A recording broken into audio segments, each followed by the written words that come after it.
Pai rico, pai pobre. O que os ricos ensinam a seus filhos sobre dinheiro, de Robert Kiyosaki e Sharon Lecter. Introdução. Há uma necessidade. A escola prepara as crianças para o mundo real? Estude com afinco, tire boas notas e você encontrará um bom emprego com salário alto. Costumavam falar meus pais. O objetivo deles na vida era oferecer instrução superior para mim e para minha irmã mais velha, de modo que no futuro tivéssemos maiores oportunidades de sucesso. Quando finalmente me formei em 1976 com destaque, pois foi um dos primeiros lugares da turma no curso de contabilidade da Florida State University, meus pais finalmente atingiram seu objetivo.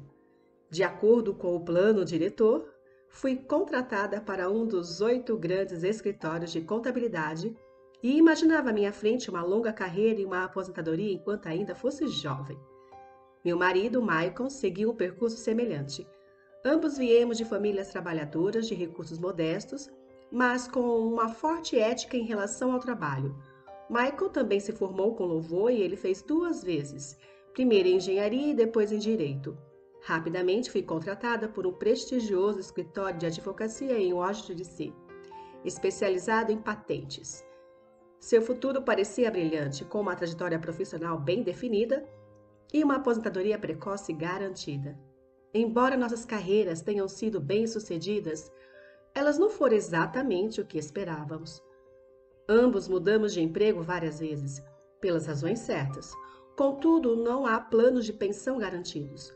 Nossos fundos de aposentadoria só aumentam em função de nossas contribuições individuais. Michael e eu somos muito felizes no casamento e temos 3 filhos maravilhosos. Enquanto escrevo este livro, 2 deles já estão na faculdade e o terceiro está começando o 2º grau. Gastamos uma fortuna para assegurar-nos de que nossos filhos estão recebendo a melhor formação possível. Um dia, em 1996, um dos meus filhos chegou em casa decepcionado com a escola. Estava aborrecido e cansado de estudar. Por que tenho que perder tempo estudando coisas que nunca aplicarei na vida real? Protestou. Sem pensar, respondi. Porque se você não tiver boas notas, você não vai entrar na faculdade.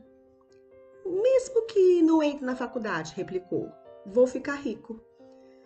Se você não se formar, não vai conseguir um bom emprego, respondi com uma ponta de pânico e preocupação maternal. E se você não tiver um bom emprego, como é que você vai ficar rico?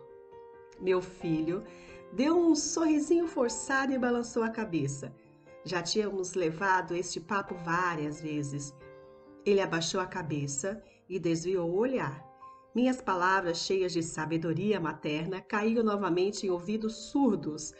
Embora esperto e determinado, ele sempre se mostrou um garoto bem educado e respeitador. Mãe, começou, era minha vez de ouvir um sermão. Caía na real. Olha o que está acontecendo. As pessoas mais ricas não ficaram ricas por causa do estudo. Veja Michael Jordan, a Madonna, até o Bill Gates largou Harvard para fundar a Microsoft. E ainda tem pouco mais de 30 anos. Há um arremessador de beisebol que ganha mais de 4 milhões de dólares, embora digam que é desafiado mentalmente. Terminologia politicamente correta para o que se costuma chamar de débil mental. Seguiu-se um prolongado silêncio. Percebi que estava dando a meu filho os mesmos conselhos que os meus pais tinham me dado. O mundo havia mudado, mas os conselhos continuavam os mesmos. Boa formação e notas altas não são mais suficientes para garantir o sucesso. E ninguém parece ter se dado conta, a não ser nossos filhos. Mãe, continuou ele, não quero trabalhar tanto como você e o papai. Vocês ganham muito dinheiro, moramos numa casa grande, temos muitos brinquedos. Se quiser seu conselho, vou acabar como vocês, trabalhando demais só para pagar mais impostos e me endividar. Não há mais segurança no emprego. Já sei tudo a respeito de Dalzai e de Huisai. Também sei que o pessoal que se forma na universidade não está ganhando tanto quanto antigamente. Sei que não posso depender de seguridade social ou de fundos de pensão da empresa para aposentar-me. Preciso de novas respostas. Nova corrente administrativa que sugere às empresas não meramente enxugar o número de seus empregados, mas sim manter o número necessário às suas atividades. Ele estava certo. Ele precisava de novas respostas, e eu também. O conselho de meus pais pode ter funcionado para as pessoas que nasceram antes de 1945, mas pode ser um desastre para os que nascerem em um mundo em rápida transformação. Não basta dizer para meus filhos, vá para a escola, tire boas notas e procure um emprego tranquilo e seguro. Eu sabia que tinha que procurar novas formas de orientar a educação de meus filhos. Como mãe e contadora, preocupava-me com a falta de instrução financeira nas escolas que nossos filhos frequentam. Muitos dos jovens de hoje têm cartão de crédito antes de concluir o 2º grau. E, todavia, nunca tiveram aulas sobre dinheiro e a maneira de investi-lo, para não falar de compreensão do impacto dos juros compostos sobre os cartões de crédito. Simplesmente são analfabetos financeiros sem o conhecimento de como o dinheiro funciona, eles não são preparados para enfrentar o mundo que os espera. Um mundo que dá mais ênfase à despesa do que à poupança. Quando meu filho mais velho ficou totalmente endividado no cartão de crédito, no 1º ano da faculdade, eu o ajudei a rasgar os cartões e comecei a procurar um programa que me ajudasse a educar meus filhos em termos de questões financeiras. No ano passado, meu marido ligou do escritório. Encontrei alguém que pode ajudar você, disse ele. Seu nome é Robert Kiyosaki. Ele é empresário e investidor e está aqui para patentear um produto educacional. Penso que é o que você está procurando. Justamente o que eu estava procurando. Meu marido Mike ficou tão impressionado com o Cash Flow, o novo produto educacional de Robert Kiyosaki estava desenvolvendo, que conseguiu que nós participássemos de um teste de protótipo. Como se tratava de um produto educacional, perguntei também à minha filha de 19 anos, caloura da universidade local, se ela gostaria de participar do teste, e ela concordou. Cerca de 15 pessoas, divididas em 3 grupos, participaram do teste. Maico estava certo. Era esse o produto educacional que eu estava procurando. Parecia um tabuleiro coloridíssimo de banco imobiliário. Contudo, havia 2 pistas, uma interna e outra externa. O objetivo do jogo era sair da pista interna, que Hobbes chamava de Corrida dos Ratos, e alcançar a pista externa, ou pista de alta velocidade, como dizia Robert. A pista de alta velocidade simula o jogo dos ricos na vida real. Então, Robert descreveu para nós a Corrida dos Ratos. Se você observar a vida das pessoas de instrução média, trabalhadoras, você verá uma trajetória semelhante. A criança nasce e vai para a escola. Os pais se orgulham porque o filho se destaca, tira notas boas ou altas e consegue entrar na universidade. O filho se forma, talvez faça uma pós-graduação, então faz exatamente o que estava determinado. Procura emprego ou segue uma carreira segura e tranquila. Encontra esse emprego, quem sabe, de médico ou de advogado, ou entra para as Forças Armadas ou para o serviço público. Geralmente o filho começa a ganhar dinheiro, chega um monte de cartões de crédito e começam as compras, se é que já não tinham começado. Com dinheiro para torrar, o filho vai aos mesmos lugares aonde vão os jovens, conhece alguém, namora e às vezes casa. A vida é então maravilhosa porque atualmente marido e mulher trabalham. 2 salários são uma bênção. Eles se sentem bem-sucedidos, seu futuro é brilhante, eles decidem comprar uma casa, um carro, uma televisão, tirar férias e ter filhos. O desejo se concretiza. A necessidade de dinheiro é imensa. O feliz casal conclui suas carreiras, são de maior importância e começa a trabalhar cada vez mais para conseguir promoções e aumentos. A renda aumenta, vêm os filhos e a necessidade de uma casa maior. Eles trabalham ainda mais arduamente, tornam-se funcionários melhores, voltam a estudar para obter especialização e ganhar mais dinheiro. Talvez arrume mais um emprego, suas rendas crescem, mas a alíquota do imposto de renda, o imposto predial da casa maior, as contribuições para a Seguridade Social e outros impostos também crescem. Eles olham para aquele contra-cheque alto e se perguntam para onde todo esse dinheiro vai. Aplicam em alguns fundos mútuos e pagam as contas do supermercado com cartão de crédito. As crianças já têm 5 ou 6 anos e é necessário poupar não só para os aumentos das mensalidades escolares, mas também para a velhice. O feliz casal nascido há 35 anos, está agora preso na armadilha da corrida dos ratos, pelo resto de seus dias. Eles trabalham para os donos da empresa, para o governo quando pagam impostos e para o banco quando pagam cartões de crédito e hipoteca. Então, eles aconselham seus filhos a estudar com afinco, obter boas notas e conseguir um emprego ou carreira seguros. Eles não aprendem nada sobre dinheiro, a não ser com aqueles que se aproveitam de sua ingenuidade e trabalham arduamente a vida inteira. O processo se repete com a geração seguinte de trabalhadores. Esta é a corrida dos ratos. A única maneira de sair da corrida dos ratos é provar sua proficiência tanto na contabilidade quanto no investimento, que são dois dos assuntos mais difíceis de dominar. Como auditora independente formada que já trabalhou para um dos 8 grandes escritórios de contabilidade, fiquei surpreso ao saber que Robert tornara o aprendizado desses 2 temas divertido e empolgante. O processo estava tão bem dissimulado que, enquanto trabalhávamos diligentemente para sair da corrida dos ratos, esquecíamos rapidamente que estávamos aprendendo. Logo, o teste do produto se transformou em uma tarde divertida em que falei com minha filha de coisas que nunca tínhamos discutido antes.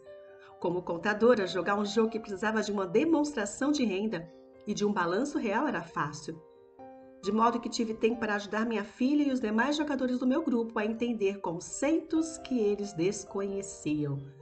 Naquele dia, foi a primeira pessoa e a única de todo o grupo do teste a sair da corrida dos ratos. Saí em 50 minutos e embora o jogo continuasse por cerca de 3 horas. Na minha mesa estava um gerente de banco, o dono de uma empresa e um programador de computadores. O que me perturbou muito era o pouco que essas pessoas sabiam sobre contabilidade e investimento, assuntos importantes para suas vidas. Fiquei imaginando como eles administravam as questões financeiras na vida real. Podia entender que minha filha de 19 anos não soubesse nada, mas eles eram adultos com pelo menos o dobro da sua idade. Depois que terminei a corrida dos ratos, fiquei acompanhando por 2 horas a minha filha e aqueles adultos instruídos e afluentes que rolavam os dados e movimentavam seus marcadores. Embora estivesse contente de vê-los aprender tanto, fiquei incomodada ao perceber como os adultos tinham pouco conhecimento dos princípios básicos da contabilidade e do investimento. Eles não conseguiam ver com clareza a relação entre suas demonstrações de renda e seus balanços. À medida que compravam e vendiam ativo, eles tinham dificuldade em lembrar que cada transação poderia ter impacto sobre o fluxo de renda mensal. Pensei em quanto milhões de pessoas no mundo real lutam com problemas financeiros só porque nunca estudaram este tema. Graças a Deus, estes estavam se divertindo e se distraíam na ânsia de ganhar o jogo, disse para mim mesma. Quando Robert deu por finalizado o teste, ele nos concedeu 15 minutos para discutir e criticar o Classroom entre nós mesmos. O dono de empresa do meu grupo não estava feliz. Ele não gostou do jogo. Não preciso conhecer isso, disse. Tenho contadores, gerentes de banco e advogados que me assessoram nesses assuntos. Robert lhe respondeu. Você já notou que há uma porção de contadores que não ficam ricos? E gerentes de bancos e advogados e corretores de valores e corretores imobiliários? Eles sabem muita coisa e, em geral, são inteligentes, mas a maioria não é rica. Como nossas escolas não ensinam o que os ricos conhecem, seguimos conselhos dessas pessoas. Mas um dia você está dirigindo na estrada, preso no engarrafamento, enquanto tenta chegar ao escritório e olha para o lado. O vê seu contador preso no mesmo engarrafamento. Você olha para o outro lado e vê seu gerente do banco. Isso deveria dizer-lhe alguma coisa. O programador de computadores também não ficou muito impressionado com o jogo. Posso comprar um software que me ensina tudo isso? O gerente de banco, conduta, estava empolgado. Estudei isso na escola, quer dizer, a parte da contabilidade, mas nunca soube aplicá-la à vida real. Agora sei. Preciso sair da corrida dos ratos. Mas Foi o comentário de minha filha o que mais me impressionou. Me diverti aprendendo, disse. Aprendi um monte de coisas sobre como o dinheiro funciona e como investi-lo. Então, acrescentou, agora posso escolher uma profissão pelo que quero fazer e não para ter um emprego seguro ou mordomias ou pelo salário. Se eu aprender o que este jogo ensina, ficarei livre para fazer e estudar o que meu coração pede, e não porque as empresas estão atrás de determinadas habilidades profissionais.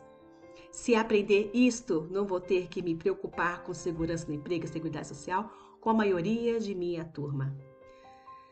Não consegui ficar para conversar com Robert depois que o jogo acabou, mas concordei em voltar e me encontrar com ele para falar mais do projeto. Sabia que ele queria usar o jogo para ajudar os outros a ficarem mais espertos do ponto de vista financeiro. E estava ansiosa para ouvir mais a respeito de seus projetos. Meu marido e eu marcamos um jantar com Robert e sua esposa para dali a alguns dias. Embora fosse nosso primeiro encontro social, parecia que nos conhecíamos há anos. Descobrimos que tínhamos muito em comum. Falamos de tudo, de esporte, teatro, restaurante e questões socioeconômicas. Falamos do mundo em transformação.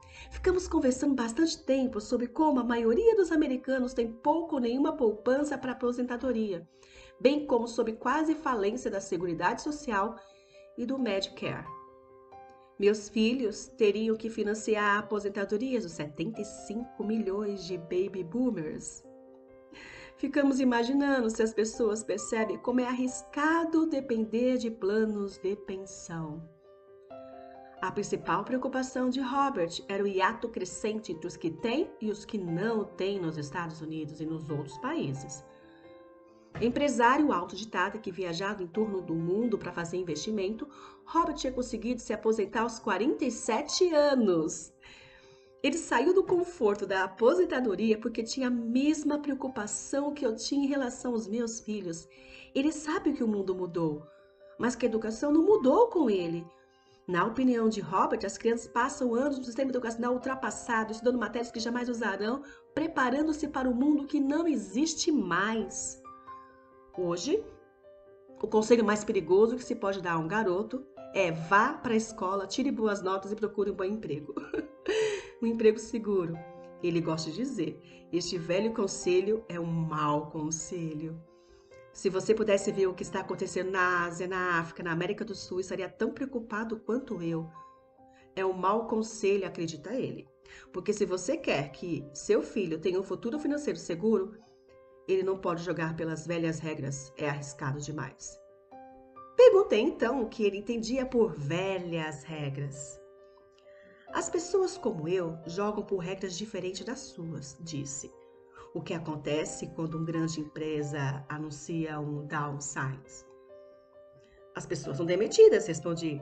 As famílias sofrem, o desemprego aumenta. Sim, mas o que acontece com a empresa, em especial com uma empresa de capital aberto que tem ações na bolsa? Em geral, o preço das ações aumenta quando se anuncia o downsize, respondi. O mercado gosta quando uma empresa reduz seus custos salariais, seja mediante automação, seja apenas racionalizando o uso da mão de obra. Certo, respondeu ele. E quando o preço das ações aumenta, as pessoas como eu, os acionistas, ficam mais riscos. Isso é o que quero dizer sobre regras diferentes. Os empregados perdem, os proprietários e investidores ganham. Robert estava descrevendo não apenas a diferença entre o empregado e o empregador, mas também entre controlar seu próprio destino e entregar esse controle a alguém. Mas, para a maioria das pessoas é difícil entender por que isso acontece, disse eu. Elas só pensam que isso não é justo. É por isso que é uma besteira falar para uma criança simplesmente tenha uma boa instrução, disse. É besteira imaginar que a formação oferecida pelo sistema de ensino prepara seus filhos para o mundo e que eles encontrarão depois de formados. As crianças precisam de mais educação, uma instrução diferente. Elas precisam conhecer as regras diferentes. E Robert continuou. Há as regras seguidas pelos ricos e há as regras seguidas pelos outros 95% da população, disse. E os 95% aprendem essas regras em casa e na escola. É por isso que hoje é tão arriscado dizer a uma criança simplesmente estude bastante e procure emprego. Hoje, uma criança precisa de uma formação mais sofisticada e o sistema corrente não está atendendo a essa necessidade. Não estou preocupado com quantos computadores há na escola ou com quantos a escola gasta. Como o sistema educacional pode ensinar o que não conhece?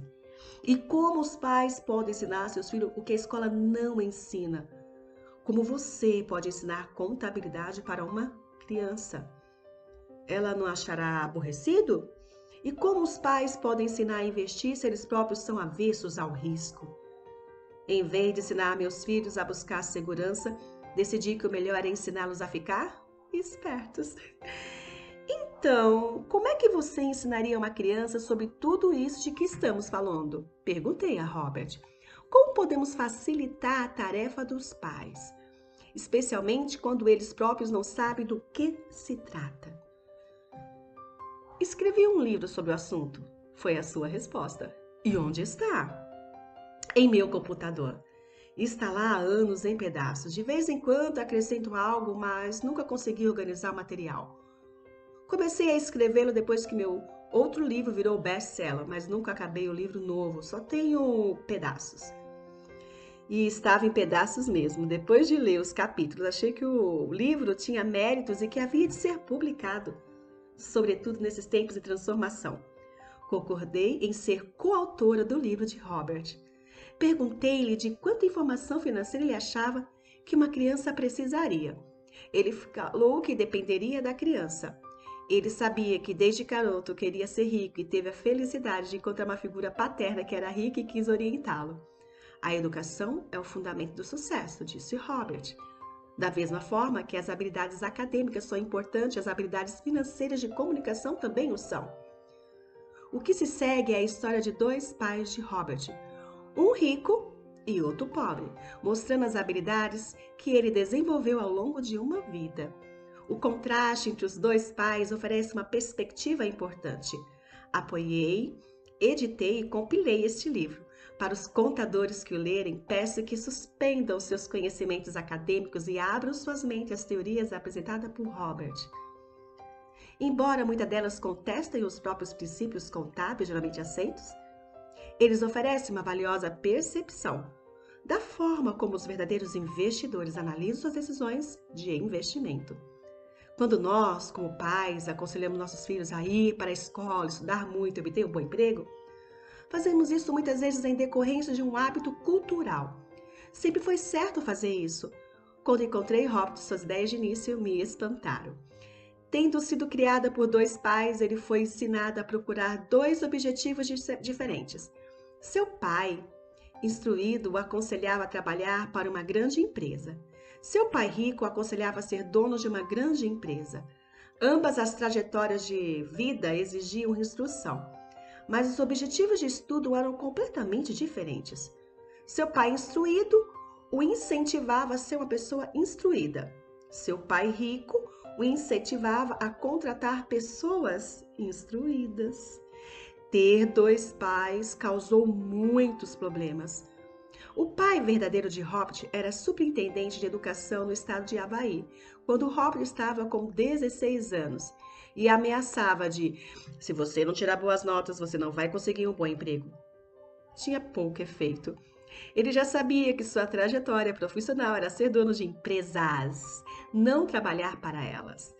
De fato, se ele não houvesse tido no curso secundário um orientador escolar sábio e persistente, poderia não ter continuado os estudos. Ele admite isso. Estava ansioso para começar a acumular seus ativos, mas finalmente concordou que uma educação superior também lhe seria útil. Na verdade, as ideias desse livro são provavelmente muito extremas e radicais para a maioria dos pais. Alguns estão tendo dificuldades até para manter seus filhos na escola.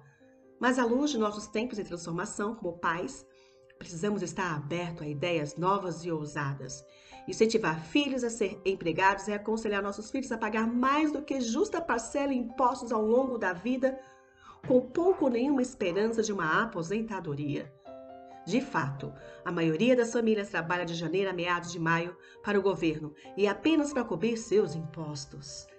São necessárias novas ideias e este livro as oferece. Robert afirma que os ricos educam seus filhos de forma diferentes. Eles ensinam os filhos em casa, em volta da mesa de jantar. Essas ideias podem não ser aquelas que você escolheria para discutir com seus filhos, mas obrigada por olhar para eles. Eu aconselho a continuar buscando. Em minha opinião, como mãe e auditora independente, o conceito simplesmente ter boas notas e achar um bom emprego é uma ideia velha. Precisamos de novas ideias e de uma educação diferente. Talvez falar para seus filhos sobre lutar para serem bons funcionários e criarem sua própria empresa de investimentos não seja uma ideia tão má. Espero, como mãe, que este livro auxilie outros pais. Robert espera poder informar outras pessoas que qualquer um pode alcançar a prosperidade se decidir fazê-lo. Se você for um jardineiro ou um porteiro, até um desempregado, você tem a capacidade de instruir-se e de ensinar a quem você ama a cuidar de si próprio financeiramente. Lembre que a inteligência financeira é o processo mental pelo qual resolvemos nossos problemas financeiros. Hoje, estamos enfrentando mudanças globais e tecnológicas iguais ou até maiores que as ocorridas anteriormente. Ninguém tem uma bola de cristal, mas o fato é certo. À nossa frente descortinam-se mudanças que estão além de nossa realidade. Quem sabe o que o futuro nos trará? Mas aconteça o que acontecer, temos duas escolhas fundamentais: a segurança ou a inteligência, preparando-nos, instruindo-nos e despertando nosso gênio financeiro e o de nossas crianças. Sharon Lecter.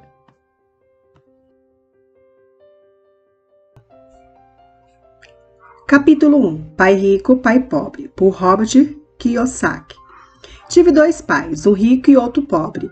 Um era muito instruído e inteligente, tinha o PhD e fizeram um curso universidade de graduação com duração de 4 anos em menos de 2. Foi então para a Universidade de Stanford, para a Universidade de Chicago e para a Northwestern University, sempre com bolsa de estudos. O outro pai nunca concluiu o 2º grau. Ambos homens bem-sucedidos em suas carreiras, que trabalharam arduamente durante toda a vida. Ambos auferiam rendas consideráveis. Contudo, um sempre enfrentou dificuldades financeiras. O outro se tornou o homem mais rico do Havaí.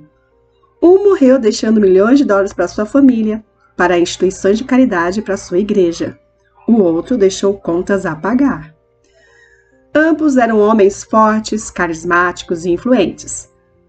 Ambos me ofereceram conselhos, mas não aconselharam as mesmas coisas. Ambos acreditavam firmemente na instrução, mas não sugeriram os mesmos estudos. Se eu tivesse tido um único pai, teria tido que aceitar ou rejeitar seus conselhos. Tendo dois, tive a escolha entre pontos de vista contrastantes. A visão de um homem rico e a visão de um homem pobre. Em vez de aceitar ou rejeitar simplesmente um desses pontos de vista, me descobri pensando mais, comparando-os e escolhendo por mim mesmo. O problema é que o homem rico ainda não era rico e o homem pobre ainda não era pobre.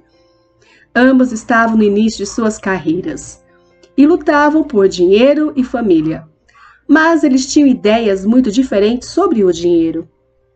Por exemplo, um dos pais dizia: o amor ao dinheiro é a raiz de todo o mal. O outro: a falta de dinheiro é a raiz de todo o mal. Quando garoto, a influência de dois pais, ambos homens fortes, era uma situação complicada.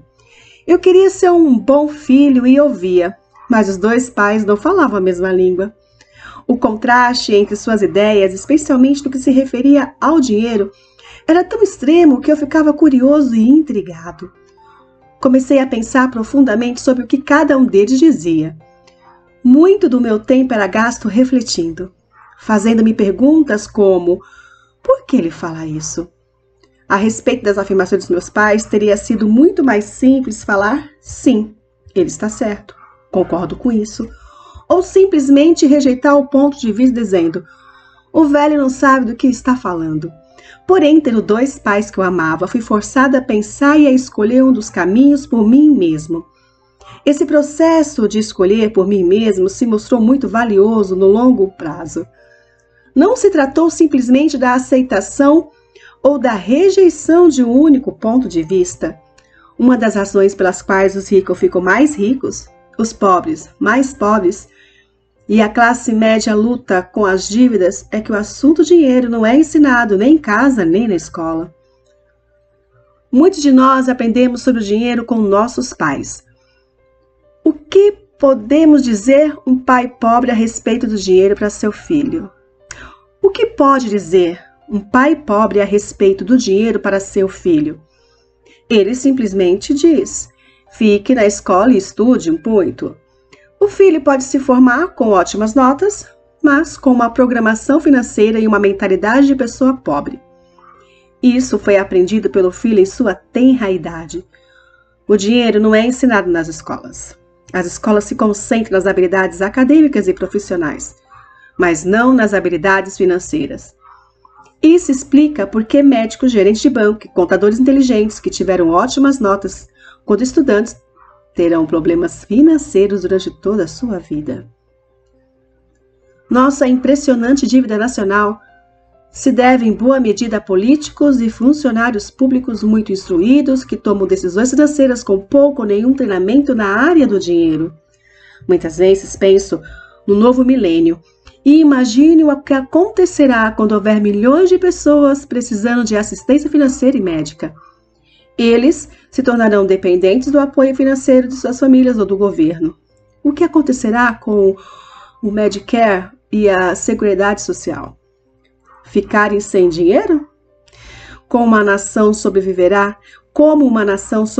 se ensinar sobre dinheiro continuar sendo tarefa dos pais, cuja maioria será ou já é pobre? Como tive 2 pais a me influenciar, aprendi com ambos. Tive que refletir sobre os conselhos de cada um deles e, ao fazê-lo, percebi o poder e o impacto dos nossos pensamentos sobre nossa própria vida. Por exemplo, um pai costumava falar: não dá para comprar isso. O outro proibia o uso dessas palavras, insistia para que eu falasse: o que posso fazer para comprar isso? Num caso, temos uma afirmação, no outro, uma pergunta. Um deixa você sem alternativa, o outro obriga você a refletir. Meu pai, que logo ficaria rico, explicava que ao falar automaticamente não dá para comprar isso, seu cérebro para de trabalhar. Ao perguntar o que posso fazer para comprar isso, você põe seu cérebro trabalhando. Ele não estava dizendo que comprasse tudo o que desejasse. Ele incentivava fanaticamente que exercitássemos a mente. O computador mais poderoso do mundo. Meu cérebro fica mais forte a cada dia porque eu o exercito. Quanto mais forte fica, mais dinheiro ganha. Ele acreditava que repetir mecanicamente não dá para comprar isso era um sinal de preguiça mental. Embora ambos os pais trabalhassem com afinco, observei que um deles tinha o hábito de pôr seu cérebro a dormir quando o assunto era dinheiro e o outro tinha o costume de exercitar seu cérebro. O resultado era que, ao longo do tempo, um dos pais ficava mais forte financeiramente e o outro enfraquecia. Isso não é muito diferente do que ocorre quando uma pessoa faz exercícios físicos regulares, enquanto a outra senta no sofá e fica assistindo a televisão.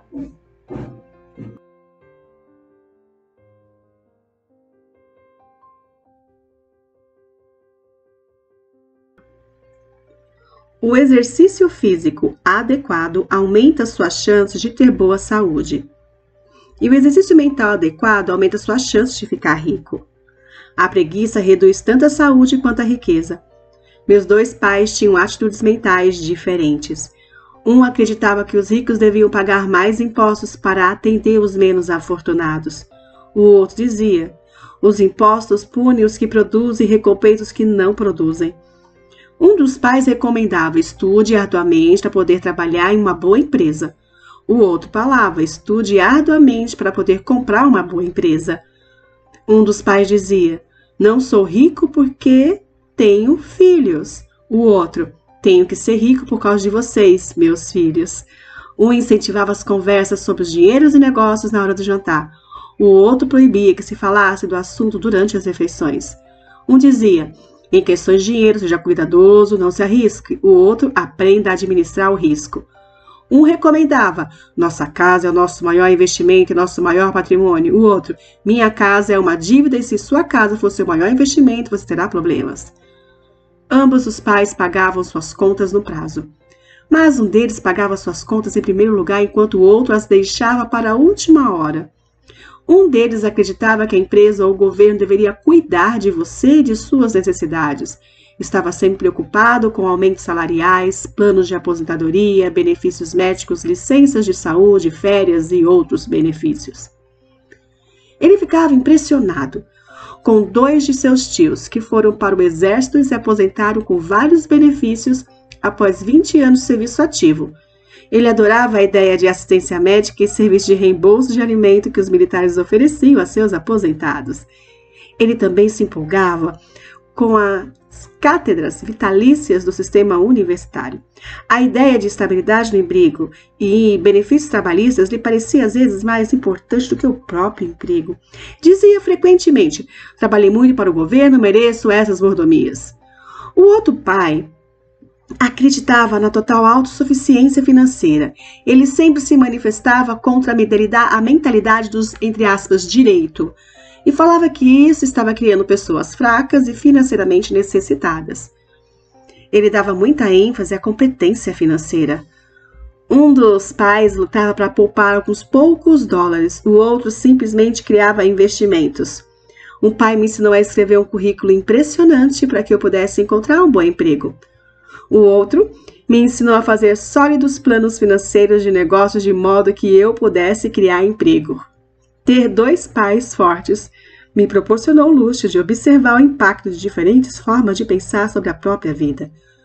Observei que as pessoas moldam suas vidas por meio de seus pensamentos. Por exemplo, meu pai pobre sempre me dizia: nunca vou ficar rico. E isso acabou acontecendo. Meu pai rico, por outro lado, sempre se referia a si mesmo como sendo rico. Ele dizia coisas como: sou um homem rico e pessoas ricas não fazem isso. Mesmo que estivéssemos totalmente quebrados após um revés financeiro, ele continuava a se considerar um homem rico. Ele se justificava dizendo: há uma diferença entre ser pobre e estar quebrado. Estar quebrado é algo temporário. Ser pobre é algo eterno. Meu pai pobre dizia: não ligo para dinheiro ou o dinheiro não é importante. Meu pai rico sempre dizia: dinheiro é poder. O poder de nossos pensamentos nunca poderá ser medido ou avaliado. Mas desde jovem, se tornou óbvio para mim a tomada de consciência dos meus pensamentos e da forma como me expressava. Observei que meu pai pobre não era pobre por causa do dinheiro que ganhava, que era bastante, mas por causa dos seus pensamentos e ações. Quando garoto, tendo 2 pais, me tornei consciente de que deveria ser cuidadoso com os pensamentos que decidisse adotar como meus. A quem eu veria? A meu pai rico ou ao meu pai pobre? Embora ambos tivessem um enorme respeito pela educação e pelo aprendizado, eles discordavam quanto ao que era importante aprender. Um queria que eu estudasse arduamente, me conformasse e conseguisse um bom emprego para trabalhar pelo dinheiro. Ele queria que eu estudasse para me tornar um profissional, um advogado, ou um contador, ou que fosse a uma escola de negócios para obter um MBA. O outro me incentivava a estudar para ficar rico, para entender como funciona o dinheiro e para aprender como fazê-lo trabalhar para mim. Não trabalho por dinheiro. Costumava repetir e outra vez: o dinheiro trabalha para mim. Com 9 anos de idade, resolvi ouvir e aprender com meu pai rico tudo sobre dinheiro. Optei por não dar ouvidos a meu pai pobre, mesmo que ele fosse quem possuísse todos os títulos universitários. Uma lição de Robert Frost. Robert Frost é um poeta favorito, é o meu poeta favorito. Embora goste de muitas de suas poesias, a minha preferida é The Road Not Taken. Quase todos os dias recorro às suas lições. Robert Frost, de 1916. O poema chama-se O Caminho Não Escolhido. No bosque amarelo, 2 caminhos se separavam. E lamentando não poder seguir os 2, e sendo apenas um viajante, fiquei muito tempo parado. E olhei para um deles tão distante quanto pude, até que se perdia na mata. Então segui o outro como sendo mais merecedor. E vendo talvez melhor direito, porque coberto de mato e querendo uso, embora os que por lá passaram os tenham realmente percorrido de igual forma, e ambos ficaram essa manhã, com folhas que passam, nenhum pisou. Guardei o primeiro para outro dia, embora sabendo como o caminho leva para longe, duvidasse algum dia voltasse novamente, direi isso suspirando. Em algum lugar, daqui a muito e muito tempo, 2 caminhos separaram em um bosque e eu. Eu escolhi o menos percorrido, e isso fez toda a diferença. E isso fez toda a diferença. No correr dos anos, pensei muitas vezes no poema de Robert Frost. Ao escolher não dar atenção aos conselhos e atitudes quanto ao dinheiro de meu pai, muito instruído, tomei uma decisão dolorosa, mas foi uma decisão que determinou o resto da minha vida. Com a decisão de quanto a quem dá ouvidos, teve início a minha educação sobre dinheiro. Meu pai rico me deu lições ao longo de um período de 30 anos, até que cheguei aos 39 anos de idade. Suas lições pararam quando ele percebeu que eu conhecia e entendia plenamente o que ele estava tentando martelar na minha cabeça, às vezes bastante dura. O dinheiro é uma forma de poder. Mais poderosa ainda, entretanto, é a instrução financeira. O dinheiro vem e vai, mas se você tiver sido educado quanto ao funcionamento do dinheiro, você adquire poder sobre ele e pode começar a construir riqueza. O motivo pelo qual o simples pensamento positivo não funciona é porque a maioria das pessoas foi à escola e nunca aprendeu como o dinheiro funciona. E assim passam suas vidas trabalhando pelo dinheiro. Como comecei com apenas 9 anos, as lições que meu pai rico me ensinou foram simples. E quando tudo foi dito e tudo foi feito, encontramos apenas 6 lições, repetidas ao longo de 30 anos. Este livro trata dessas 6 lições expostas da maneira mais simples possível, da forma como meu pai rico as passou para mim. Essas lições não pretendem ser respostas e sim marcos que o ajudarão a você e a seus filhos a se tornar mais rico, não importa o que aconteça em um mundo de crescimento e mudança e incertezas. Lição 1. Os ricos não trabalham pelo dinheiro. Lição 2. Para que alfabetização financeira? Lição 3. Cuide de seus negócios. Lição 4. A história dos impostos e o poder da sociedade anônima. Lição 5. Os ricos inventam dinheiro. Lição 6. Trabalhe para aprender, não trabalhe pelo dinheiro. Capítulo 2. Lição 1. Os ricos não trabalham pelo dinheiro. Pai, como é que a gente fica rico? Meu pai largou o jornal. Por que você quer ficar rico, filho? Porque a mãe de Jimmy chegou hoje num cadela nova e eles iam passar o fim de semana na praia. Ele chamou 3 amiguinhos, mas o Mike e eu não fomos convidados. Eles disseram que não chamavam a gente porque éramos garotos pobres. Falaram isso mesmo? Perguntou meu pai incrédulo. Falaram mesmo, respondi magoado. Meu pai balançou a cabeça em silêncio, ajeitou os óculos e voltou para a leitura do jornal. Fiquei esperando a resposta. Era o ano de 1956.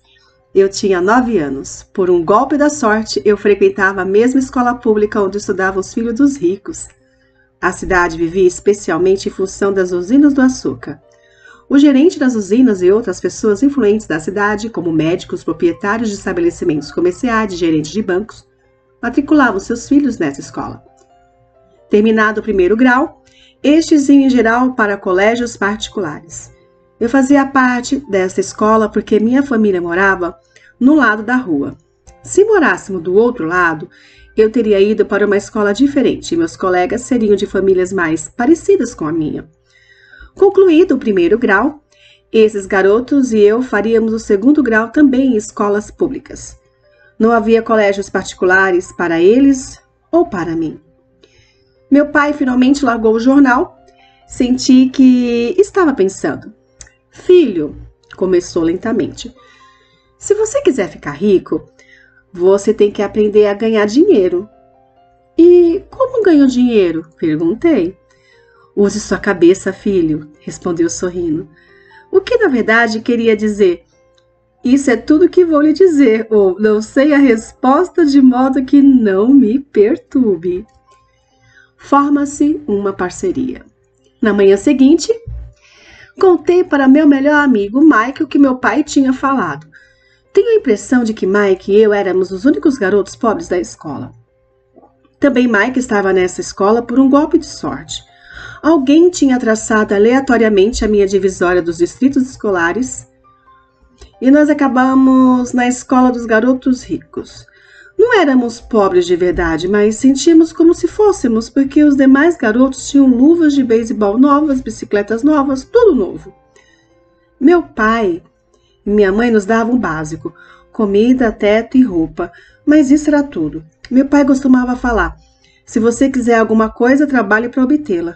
Queríamos muitas coisas, mas não havia muito trabalho disponível para um garoto de 9 anos. Então, como ganhamos dinheiro? Perguntou o Mike. Não sei, respondi, mas... Você quer ser meu sócio? Ele concordou. E naquele sábado de manhã, Mike se tornou meu primeiro sócio nos negócios. Gastamos toda a manhã imaginando formas de ganhar dinheiro. De vez em quando falávamos dos caras legais que estavam se divertindo na casa da praia de Jimmy. Sentíamos uma certa mágoa, mas era uma mágoa boa, pois nos inspirou a ficar pensando em como ganhar dinheiro. Finalmente, nessa tarde, um lampejo surgiu em nossas mentes. Era uma ideia que Mike havia tirado de um livro de ciências que lera. Empolgados, demos um aperto de mão e a sociedade agora tinha um objetivo. Durante as semanas seguintes, Mike e eu percorremos a vizinhança pedindo aos vizinhos que guardassem para nós os tubos vazios de pastas de dentes. Intrigados, muitos adultos concordavam sorrindo. Alguns perguntavam o que estávamos fazendo. Respondíamos, não dá para contar, é um segredo de negócios. Conforme as semanas passavam, mamãe ficava nervosa. Tínhamos escolhido um lugar perto da máquina de lavar roupas para estocar nossa matéria-prima. Numa caixa de papelão que contivera vidros de molho de tomate, acumulava-se nossa pilha de tubos de pasta de dentes usados. Finalmente, mamãe deu uma bronca. Não aguentava mais ver aquele monte de tubos espremidos na maior confusão. — O que vocês estão fazendo, garotos? — perguntou. E não me venham novamente com a desculpa de que é um segredo de negócios. Deem o jeito dessa bagunça ou jogo tudo fora. Mike e eu argumentamos, explicamos que era em breve teríamos o suficiente para começar a produção. Dissemos que estávamos esperando que alguns vizinhos acabassem de usar suas pastas para que pudessem recolher os tubos. Mamãe nos deu 1 semana de prazo. Antecipamos a data do início da produção. A pressão aumentava. Minha primeira sociedade já estava sendo ameaçada por uma notificação de despejo do nosso armazém, feito por minha própria mãe. Mike se encarregou de apressar o consumo das pastas, informando que os dentistas recomendavam a escovação mais frequente dos dentes. Comecei a instalar a linha de produção.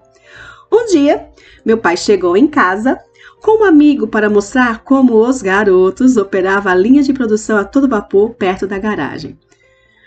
Por todo lugar havia uma fina poeira branca.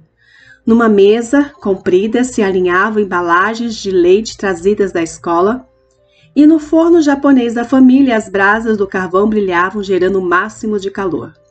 Papai caminhava com cuidado.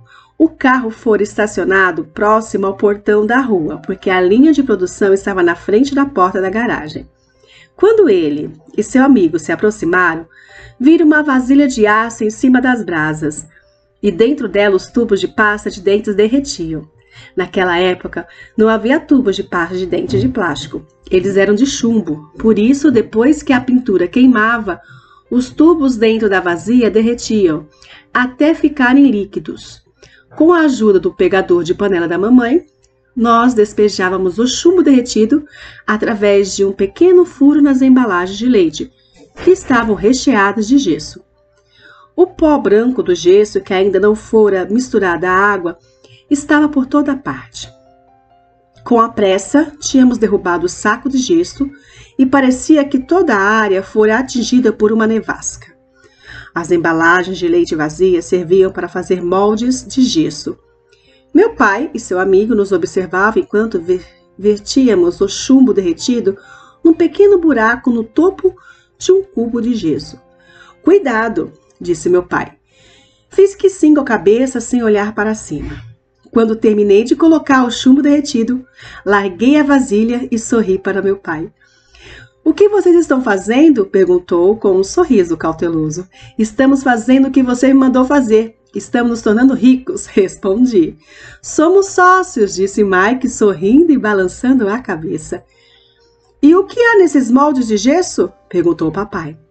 Veja, falei, esta vai ser uma boa fornada. Com um pequeno martelo, bati no selo que dividia o cubo em dois.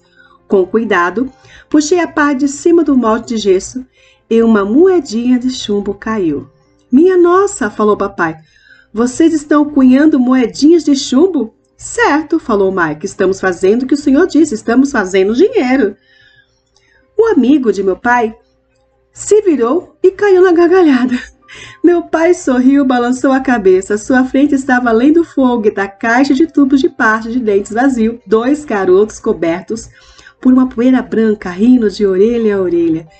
Meu pai pediu que largássemos tudo e nos sentássemos com ele no degrau da frente de casa. Sorrindo, nos explicou carinhosamente o que significava a palavra falsificação. Nossos sonhos estavam desfeitos. Você quer dizer que isso é ilegal? Perguntou Mike com um soluço na voz. Deixe ele, disse o amigo do meu pai. Eles querem estar desenvolvendo um talento natural. Meu pai olhou para ele furioso. Sim, é ilegal, falou o papai calmamente. Mas vocês demonstraram muita criatividade e ideias originais. Continue, estou orgulhoso de vocês. Desapontados, Mike e eu ficamos sentados uns 20 minutos antes de começarmos a arrumar a bagunça. O negócio foi encerrado no próprio dia da inauguração. Varrendo a poeira, olhei para Mike e falei: acho que Jimmy e os amigos devem estar certos. Somos pobres. Quando falei isso, meu pai já estava saindo. Garotos, falou, vocês só serão pobres se desistirem. O mais importante é que fizeram alguma coisa. Muitas pessoas falam e sonham em ficar ricas. Vocês fizeram alguma coisa. Estou muito orgulhoso de vocês. Repito, continuem, não desistam. Mike e eu ficamos quietos, calados. Eram palavras simpáticas, mas nós ainda não sabíamos o que fazer. Então, por que você não é rico, papai? Perguntei. Porque resolvi ser professor. Os professores não estão muito preocupados em ficar ricos. Nós gostamos de ensinar. Gostaria de poder ajudar vocês, mas na verdade não sei como ganhar dinheiro. Mike e eu voltamos à arrumação. E falou meu pai, se vocês querem aprender como enriquecer, não perguntem para mim, fale com seu pai Mike. Meu pai? Perguntou Mike surpreso. Sim, seu pai. Repetiu o papai com um sorriso. Seu pai e eu temos conta no mesmo banco. E o gerente está encantado com seu pai. Ele me disse várias vezes que seu pai é brilhante quando se trata de ganhar dinheiro. Meu pai? Repetiu Mike incrédulo. Então, por que não temos uma casa bonita, um carrão como os garotos ricos da escola? Um carrão e uma casa bonita não querem necessariamente dizer que você é rico ou que tem muito dinheiro, respondeu o papai. O pai de Jamie trabalha na usina. Ele não é muito diferente de mim. Ele trabalha para uma empresa e eu trabalho para o governo. A empresa compra o carro para ele. Se a usina tiver problemas financeiros, o pai de Jamie pode acabar sem nada. Seu pai é diferente, Mike. Ele parece estar construindo um império e desconfio que em alguns anos ele será um homem muito rico. Ao ouvir isso, Mike e eu nos empolgamos novamente. Mais dispostos, limpamos a confusão provocada por nosso defunto negócio. Enquanto limpávamos, fazíamos planos sobre quando e onde falar com o pai de Mike. O problema é que o pai de Mike trabalhava muito. E às vezes chegava muito tarde em casa. Ele era dono de armazéns, de uma empresa de construção, de uma cadeia de lojas e de 3 restaurantes. Eram os restaurantes que faziam voltar para casa tarde. Acabada a limpeza, Mike se despediu. Ele iria falar com seu pai à noite e perguntar se este queria nos ensinar a ficar ricos. Mike prometeu me ligar assim que tivesse uma resposta, mesmo que fosse tarde. Às 20h30, tocou o telefone. Ok, falei, sábado que vem, e desliguei. O pai de Mike concordara em conversar conosco. Às 7h30 do sábado, peguei o ônibus para o lado pobre da cidade. Começam as lições. Vou pagar a vocês 10 centavos por hora. Mesmo pelos padrões de remuneração vigentes em 1956, era pouco. Michael e eu encontramos seu pai às 8 horas daquela manhã. Eu estava ocupado e trabalhando há mais de 1 hora. Seu supervisor de construções já estava saindo da caminhonete quando entrei naquele lar simples, pequeno, arrumado. Mike me esperava na porta. Papai está no telefone. Ele falou para esperar na varanda dos fundos, disse Mike ao abrir a porta. O antigo assoalho de madeira chiou quando passei pela soleira da velha casa. Do lado de fora havia um capacho simples escondendo os muitos anos de uso e os incontáveis passos que suportara. Apesar de limpo, precisava ser substituído. Quando entrei na sala estreita, senti claustrofobia. O cômodo estava mobiliado com móveis que hoje seriam objetos de colecionadores. 2 mulheres estavam sentadas no sofá. Eram um pouco mais velhas do que a minha mãe. Em frente, as mulheres estavam um homem em trajes de trabalhador. Ele vestia calça e camisa caques, bem passados, mas não engomados. E calçava botas de trabalho bem engraxadas. Deveria ser uns 10 anos mais velho que meu pai. Diria que tinha uns 45 anos. Eles sorriram quando Mike e eu passamos em direção à cozinha, de onde saía um pátio nos fundos. Timidamente, devolvi o sorriso. Quem são eles? Perguntei. Eles trabalham para papai. O mais velho dirige seus armazéns e as mulheres são gerentes dos restaurantes. E você já viu o supervisor das construções que está trabalhando em um projeto rodoviário a uns 80 quilômetros daqui? O outro supervisor que cuida da construção das casas saiu antes de você chegar. Isso acontece o tempo todo? Perguntei. Sempre, mas muitas vezes, disse Mike, sorrindo. Nem sempre, mas muitas vezes, disse Mike, sorrindo enquanto puxava uma cadeira para sentar perto de mim. Perguntei ao papai se ele vai nos ensinar a ganhar dinheiro, disse Mike. E o que ele respondeu? Perguntei com cautelosa curiosidade. Bom, primeiro me encarou com uma expressão engraçada. Então falou que iria nos fazer uma oferta. Respondi balançando a cadeira para trás em direção à parede. A cadeira em que sentava se sustentava nos pés de trás. Mike fazia o mesmo. Você sabe o que ele vai nos oferecer? Perguntei. Não, mas a gente já vai descobrir. De repente, o pai de Mike passou pela porta de tela e pisou no alpendre. Mike e eu pulamos, ficando em pé não por respeito, mas pelo susto que levamos. Prontos, garotos? Perguntou o pai de Mike, puxando uma cadeira para sentar perto de nós. Fizemos que sim com a cabeça e aproximamos as cadeiras. Ele era um homem grande, cerca de 1,80 m e 100 quilos. Meu pai era mais alto, pesava mais ou menos o mesmo e era 5 anos mais velho que o pai de Mike. Eles eram, de certo modo, parecidos. Embora de origens étnicas diferentes, talvez tivessem energias semelhantes. Mike falou que você quer aprender a ganhar dinheiro. E é isso mesmo, Robert? Rapidamente assenti com a cabeça. Não sem uma pequena sensação de intimidação. Senti muito poder por trás de suas palavras e de seu sorriso. Muito bem. Eis a minha oferta. Vou ensinar a vocês, mas não como em uma sala de aula. Vocês trabalham para mim e eu ensino a vocês. Vocês não trabalham para mim, eu não ensino a vocês. Posso ensinar mais rápido se trabalharem. E não fico perdendo tempo se só ficarem sentados escutando, como faz na escola. Esta é a minha oferta. É pegar ou largar? Posso fazer uma pergunta antes? Falei. Não, é para pegar ou largar. Tem um trabalho demais a perder tempo. De qualquer modo, se você não pudesse decidir logo, não vai aprender nunca a ganhar dinheiro. As oportunidades vêm e vão. Ser capaz de tomar decisões rápidas é uma habilidade importante. Você tem uma oportunidade que pediu. As aulas começam em 10 segundos, respondeu o pai de Mike com um sorriso incentivador. Topo, respondi. Topo, respondeu Mike. Bom, falou o pai de Mike. A senhora Martin vai chegar daqui a 10 minutos. Depois que eu conversar com ela, vocês acompanhem até minha lojinha e já podem começar.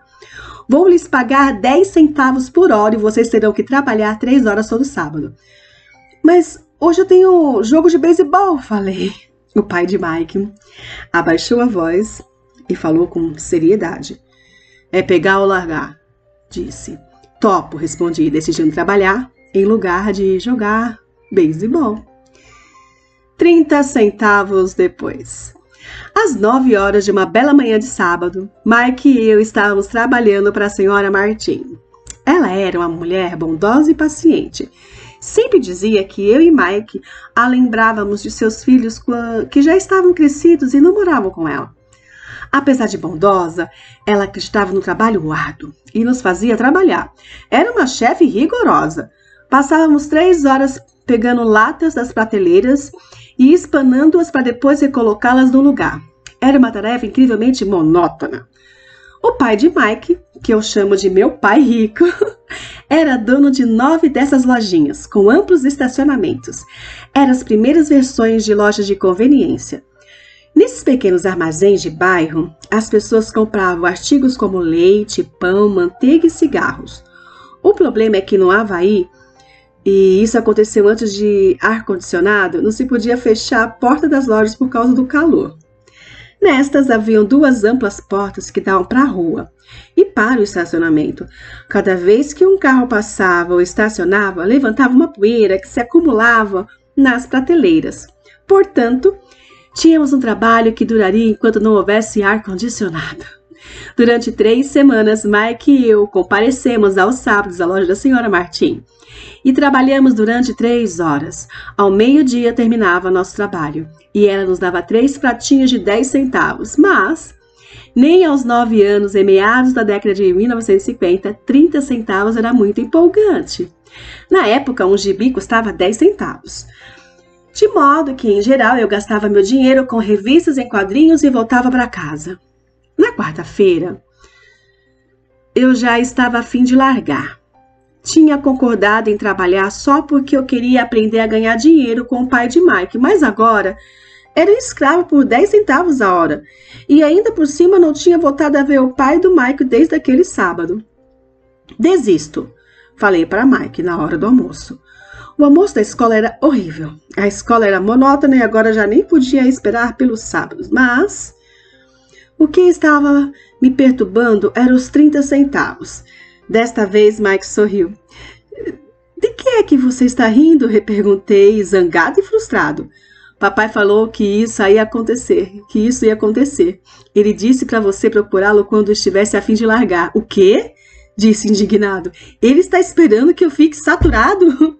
Por aí, falou Mike. O papai é meio diferente, ele ensina de modo diferente do seu pai. Seu pai e sua mãe falam muito, meu pai é tranquilo e caladão, espera até sábado. Vou falar para ele que você está a fim de largar. Você está dizendo que eu fui enrolado? Não, não é isso, mas pode ser. Papai vai explicar no sábado. Fazendo fila no sábado. Estava pronto e preparado para enfrentá-lo. Até meu pai de verdade estava furioso com ele. Meu verdadeiro pai, aquele que chamo de pai pobre, pensou que meu pai rico estava infringindo a legislação sobre trabalho de menores e deveria ser investigado. Meu instruído pai pobre me falou que eu deveria exigir o que merecia, pelo menos 25 centavos por hora. Falou ainda que se eu não conseguisse, o homem deveria me demitir imediatamente. De qualquer maneira, você não precisa dessa troca de emprego, falou meu pai pobre indignado. Às 8 horas da manhã de sábado, eu estava entrando pela velha porta da casa de Mike. Sente e espere na fila, falou o pai do Mike quando entrei. Ele, então, se virou e foi para o pequeno escritório que ficava junto de um quarto de dormir. Olhei em volta e não vi Mike em lugar algum. Achando tudo meio esquisito, Eu sentei perto daquelas duas mulheres, as mesmas que estavam 3 semanas antes. Elas sorriram e me deram lugar no sofá. Passaram-se 45 minutos e eu estava possesso. As duas mulheres já tinham falado com ele e saído há meia hora. O senhor mais velho ficou lá 20 minutos e foi embora. A casa estava vazia e eu sentado na sala antiquada, escura, numa bela manhã do Havaí, esperando para falar com um avarento explorador de menores. Podia ouvi-lo se movimentando no escritório, falando ao telefone e me ignorando. Queria sair dali, mas por alguma razão fiquei. Finalmente, 15 minutos depois, exatamente às 9 horas, o pai rico apareceu sem dizer palavra e me fez sinal com a mão para entrar no modesto escritório. Parece que você está querendo um aumento ou vai largar? Falou o pai rico, rodando a cadeira giratória. Bem, o senhor não está cumprindo sua parte do acordo. Falei quase em prantos. Para um garoto de 9 anos, era de fato apavorante confrontar um adulto. O senhor falou que se eu trabalhasse para o senhor ia me ensinar. Eu trabalhei, dei duro, larguei meus jogos de futebol para trabalhar. E o senhor não cumpriu com sua palavra. Não me ensinou nada. O senhor é um desonesto, como todo mundo fala. O senhor é ganancioso, o senhor só quer todo o dinheiro e não se preocupa com os seus empregados. O senhor me deixou esperando e não me respeita. Eu sou apenas um garoto e mereço ser tratado melhor. De sua cadeira giratória, as mãos no queixo, o pai rico me fitava. Parecia que estava me estudando. De nada mal, falou. Em meados de um mês você já se parece com a maioria dos meus empregados. O quê? Exclamei. Como não entendi o que estava falando, continuei reclamando. Pensei que o senhor ia cumprir sua parte do acordo e me ensinar. Em lugar disso, o senhor me tortura. Isso é cruel, muito cruel. Estou lhe ensinando, falou calmamente o pai rico. O que o senhor me ensinou? Nada, replicou furioso. Nem falou comigo depois que eu aceitei trabalhar por uma merreca. 10 centavos por hora. Não devia denunciar o senhor ao governo. Eu devia denunciar o senhor ao governo. Existem leis sobre trabalho infantil e o senhor sabe disso. Meu pai trabalha para o governo. Uau, disse o pai rico. Agora você parece com a maioria das pessoas que trabalharam para mim. As pessoas que eu mandei embora ou que se demitiram. O que o senhor tem a me dizer? Questionei. Sinto-me muito corajoso para um moleque. O senhor mentiu para mim. Trabalhei e o senhor não manteve sua palavra. Não me ensinou nada. E como você sabe que não lhe ensinei nada? Perguntou calmamente o pai rico. Bom, o senhor nunca falou comigo. Trabalhei 3 semanas e o senhor não me ensinou nada. Disse com cara zangado. Ensinar quer dizer falar ou dar uma aula? Perguntou o pai rico. Sim, lógico, respondi. É assim que a escola ensina, ele disse sorrindo, mas não é assim que a vida ensina você. E eu diria que a vida é melhor dos mestres. Na maioria das vezes, a vida não fala com você. E mais como se ela lhe desse um empurrão. Cada empurrão é a vida dizendo, acorde, quero que aprenda alguma coisa. Do que esse cara está falando? Pensei com meus botões. A vida me empurrando era a vida falando comigo? Agora tinha certeza de que deveria largar o emprego. Eu estava falando com alguém que não regulava bem. Se você aprender as lições da vida, você vai se dar bem. Senão, a vida vai continuar dando trancos em você. Alguns apenas deixam a vida continuar batendo nelas. Outros ficam zangados e batem de volta. Mas eles batem no patrão ou no emprego, no marido ou na mulher. Eles não sabem que a vida é que está batendo.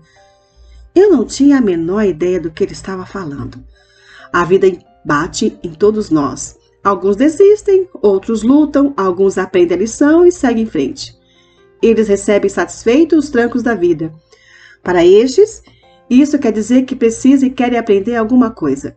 Eles aprendem e prosseguem em frente. A maioria desiste e uns poucos, como você, lutam.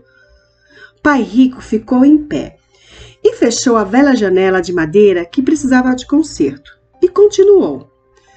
Se você aprender essa lição, você se tornará um jovem sábio, rico e feliz. Se você não aprender, passará a vida culpando o emprego, um baixo salário ou seu chefe pelos seus problemas. Passará sua vida esperando por um golpe de sorte que resolva seus problemas de dinheiro. Pai Rico olhou para mim a fim de verificar se eu ainda estava ouvindo. Seus olhos encontraram os meus. Estabeleceu-se uma comunicação entre nossos olhares. Finalmente me afastei ao perceber que tinha assimilado esta última mensagem. Sabia que ele estava certo. Eu o estava culpando e eu tinha pedido para aprender. Eu estava lutando. Bairrico continuou.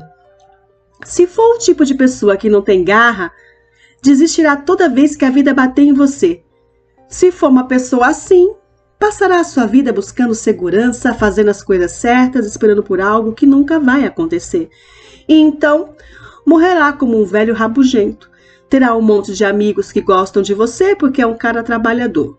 Você passa a vida na rotina, fazendo as coisas certas. Mas a verdade é que a vida o leva à submissão. No fundo, você tem pavor de se arriscar. Queria, na verdade, vencer, mas o medo de perder é maior do que o entusiasmo da vitória.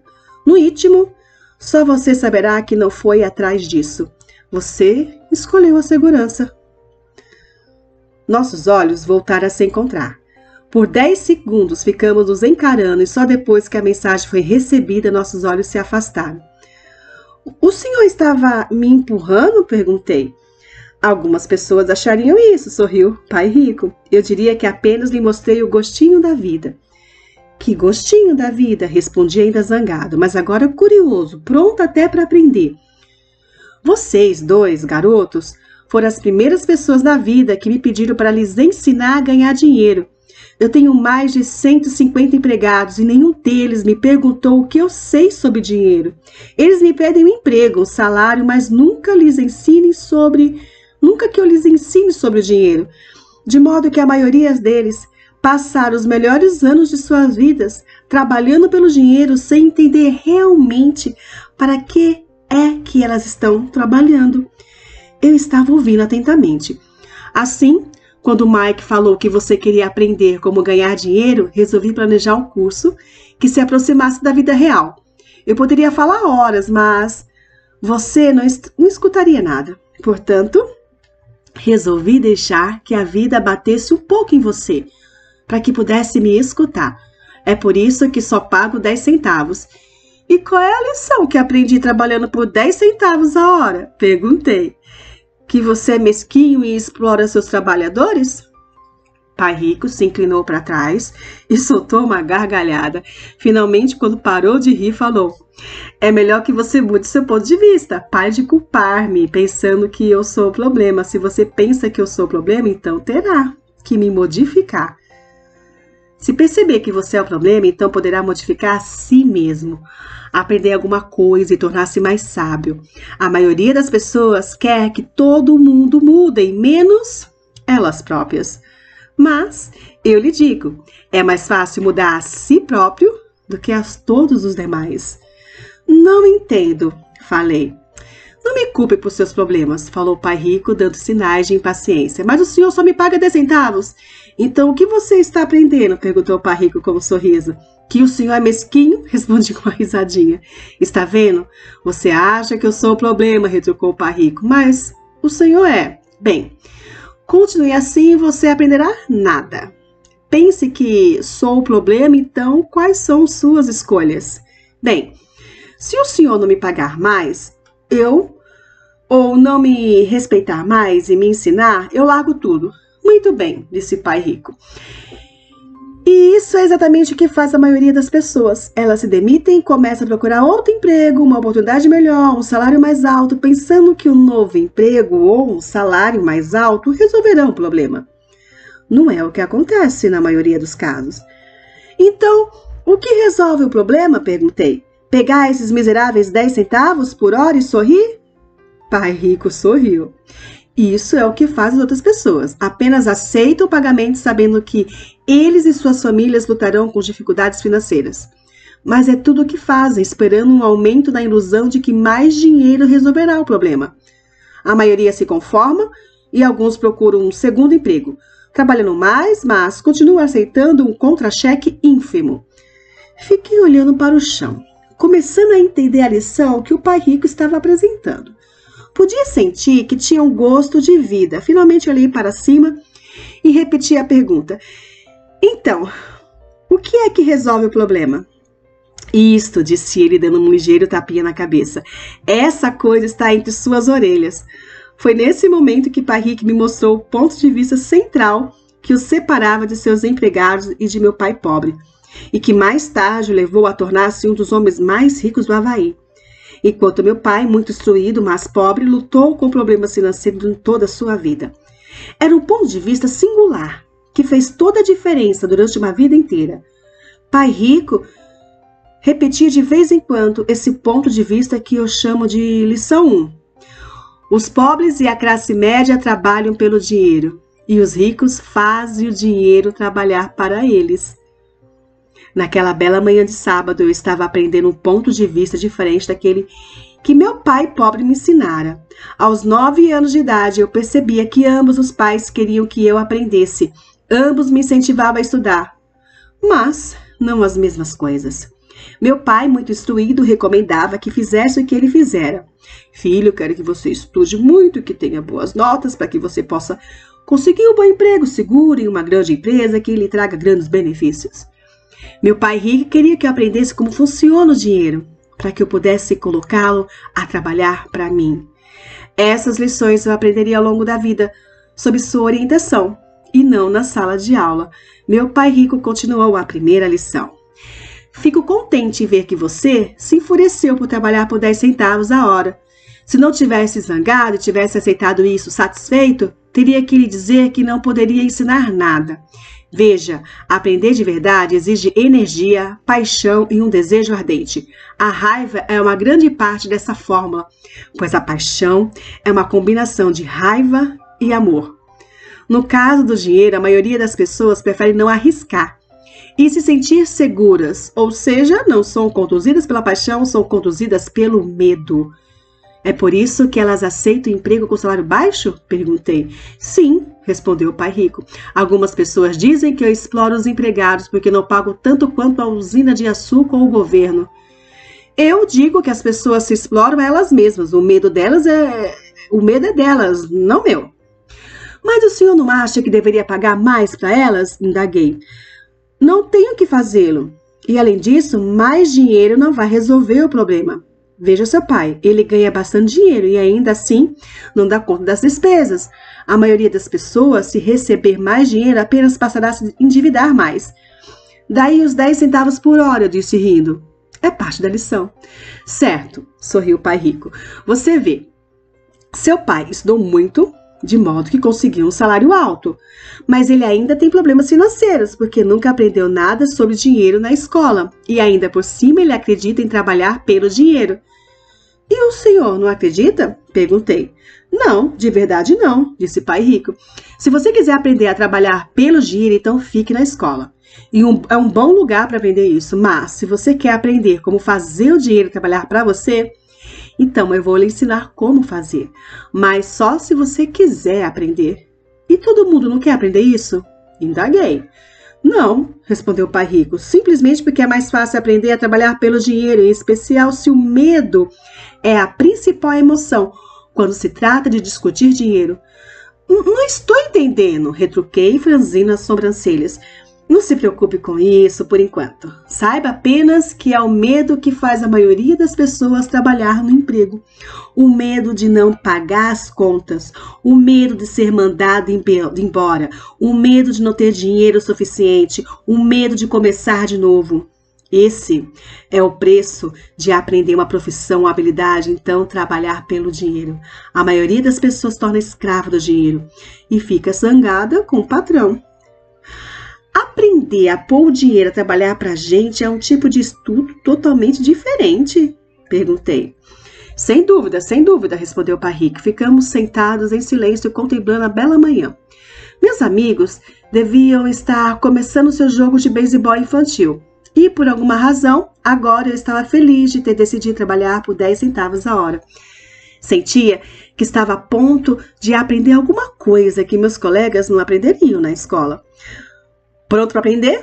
Perguntou o pai rico. Sem dúvida, respondi com um risinho. Estou cumprindo minha promessa. Estive ensinando a você de longe, falou o pai rico.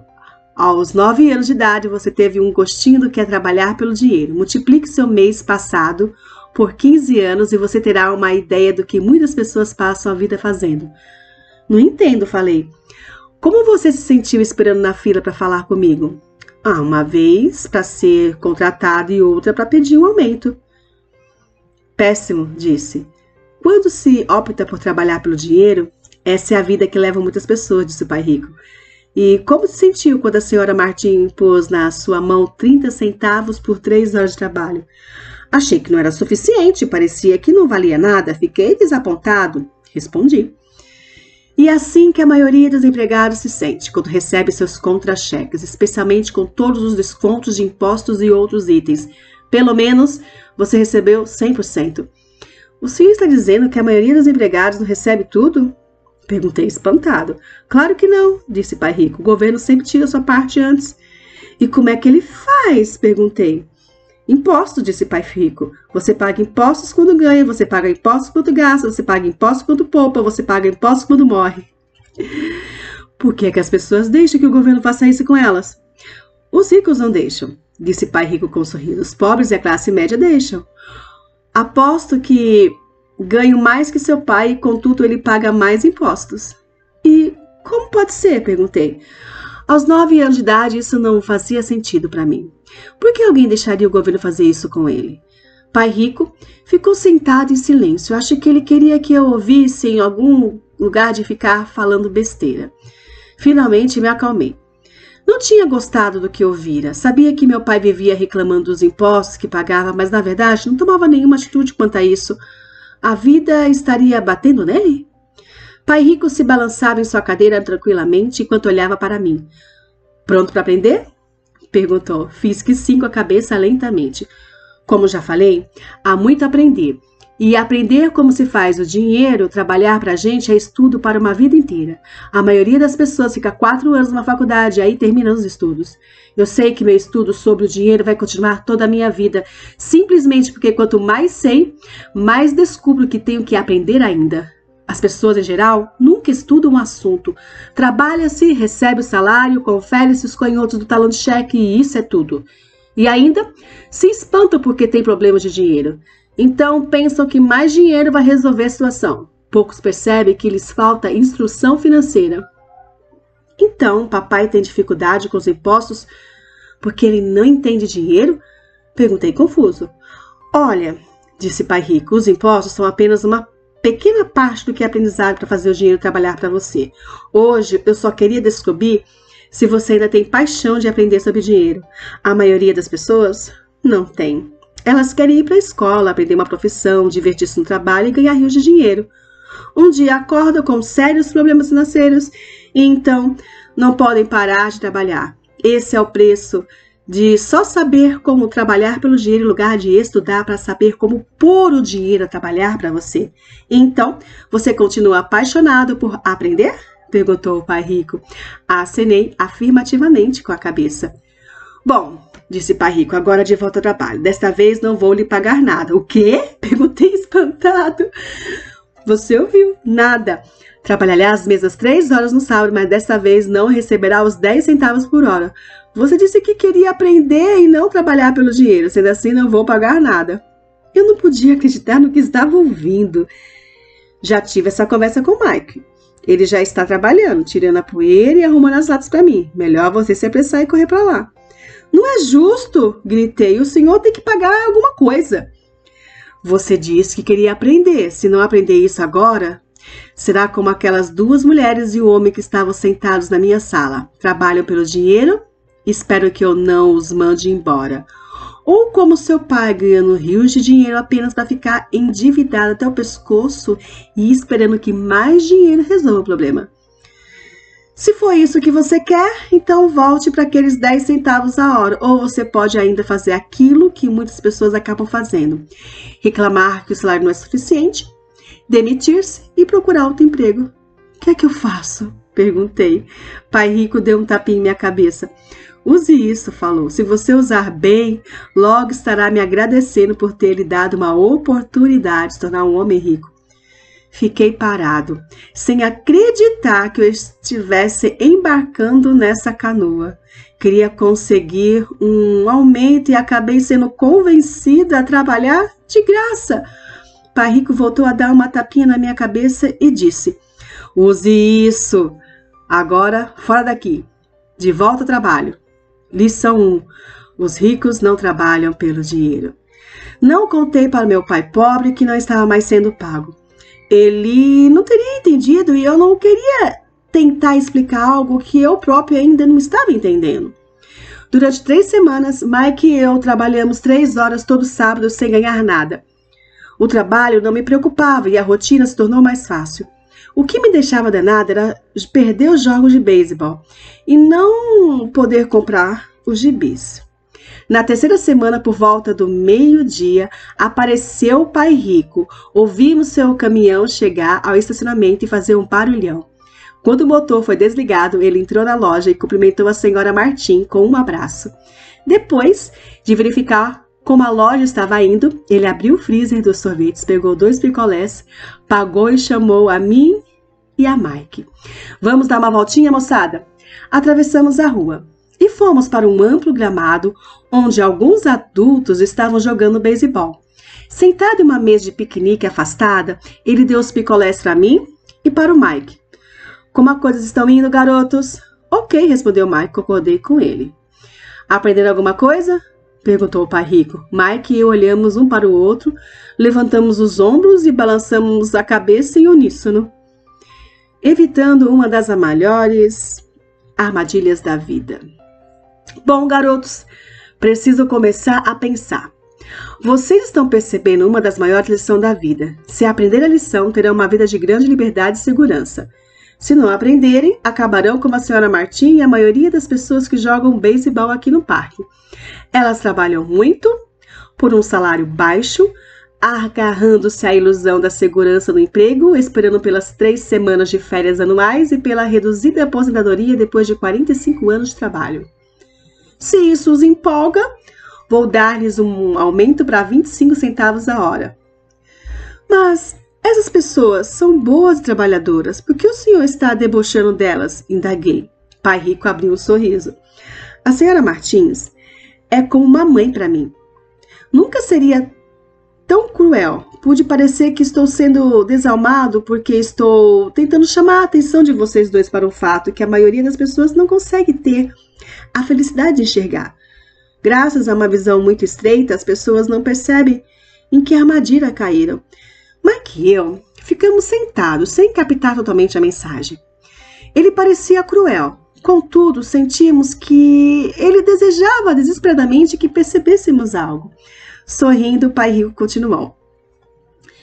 Não estão gostando desses 25 centavos a hora? O coração de vocês não bate um pouquinho mais rápido? Fiz um não com a cabeça, mas na realidade meu coração batia mais rápido. Para mim, 25 centavos a hora representava uma fortuna. Ok, vou pagar $1 a hora, prosseguiu o Pai Rico com um sorriso malicioso. Agora meu coração acelerou de verdade, meu cérebro gritava, topa, topa! Eu não podia acreditar no que estava ouvindo. Ainda assim fiquei calado. Ok, $2 a hora.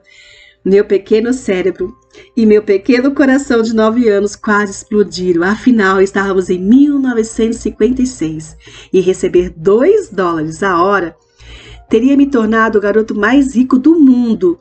Não me podia imaginar ganhando esse dinheiro todo. Eu queria dizer sim. Eu queria fechar o negócio e podia ver a bicicleta nova, a luva de beisebol nova e a adoração de meus colegas quando eu mostrasse algum dinheiro. E ainda por cima de mim, seus amigos ricos nunca poderiam voltar a me chamar de pobre. Mas consegui me manter em silêncio. Quem sabe tivesse torrado os miolos e queimado o fusível. Mas, no fundo do coração, eu queria loucamente esses $2 a hora. O sorvete estava se derretendo e escorregando pela minha mão. As formigas deliciavam com a pasta melada de baunilha e chocolate. Pai Rico olhava para os 2 garotos que olhavam de volta embasbacados. Ele sabia que estava nos testando.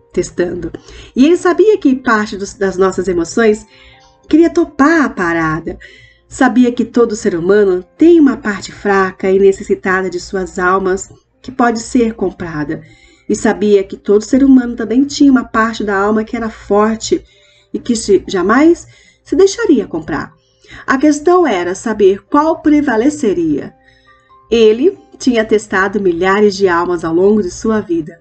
Ele testava almas toda vez que entrevistava um candidato a emprego. Ok, $5 a hora. De repente fez um silêncio dentro de mim. Alguma coisa tinha mudado. A oferta era grande demais, se tornara ridícula. Nem muitos adultos ganhavam $5 por hora em 1956.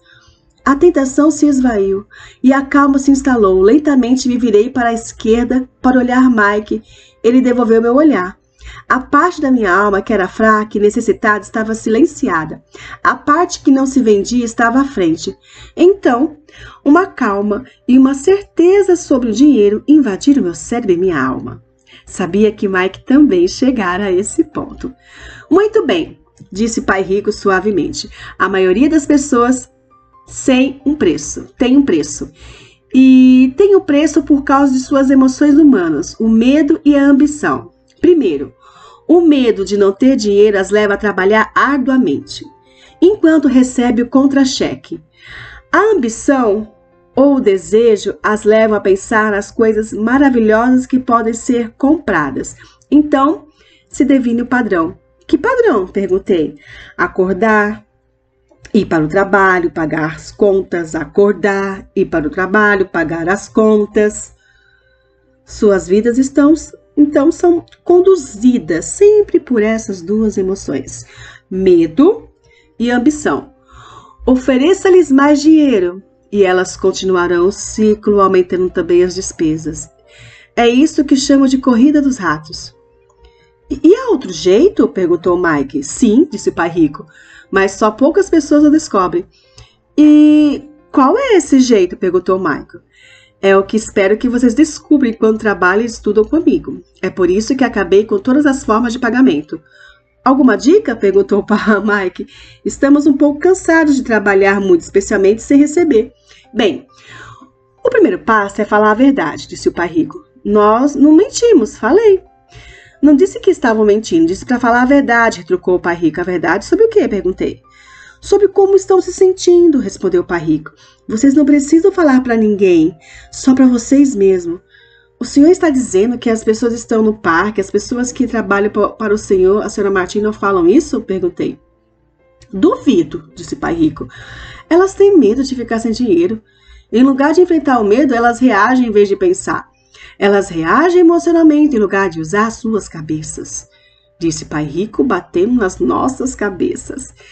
Então, elas se veem com alguns dólares na mão e novamente as emoções de alegria, do desejo, da ambição se apossam delas.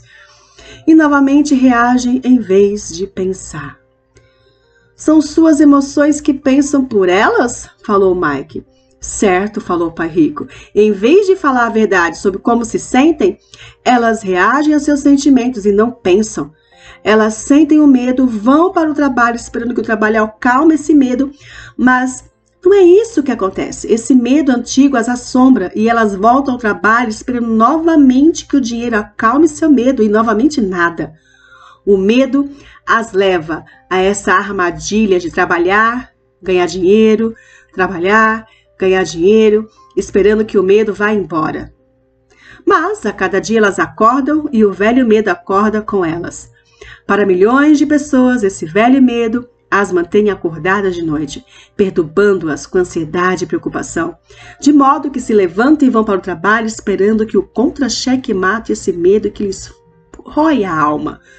O dinheiro conduz suas vidas, e elas se recusam a aceitar essa verdade.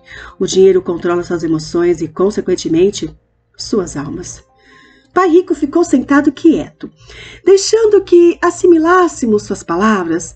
Mike e eu havíamos escutado o que ele disse. Mas, na verdade, não entendemos o que ele falou. Eu sabia que muitas vezes ficava pensando em por que os adultos corriam para o trabalho. Não parecia ser algo muito divertido, e eles não aparentavam estar muito felizes, mas alguma coisa os impelia a correr para o trabalho.